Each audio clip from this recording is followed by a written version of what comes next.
Kabar Tukul Arwana. 2 tahun sakit kini bisa senyum semringah.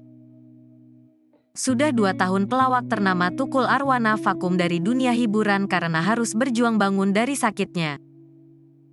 Pada 2021 lalu, Tukul Arwana hanya bisa terbaring di kasur usai mengalami pendarahan otak.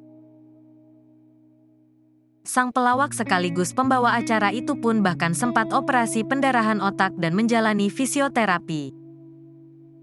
Lalu, bagaimana dengan kabar terbaru Tukul Arwana sekarang? Selama 2 tahun menjalani terapi, ternyata kabar terbaru Tukul Arwana kini kondisinya semakin membaik. Seperti baru-baru ini kondisinya itu dikabarkan oleh putra sulungnya yang merupakan seorang polisi, Ega Prayudi. Kini terungkap kondisi sang komedian saat ini yang disampaikan langsung oleh putra sulungnya melalui Instagram @egaprayudi.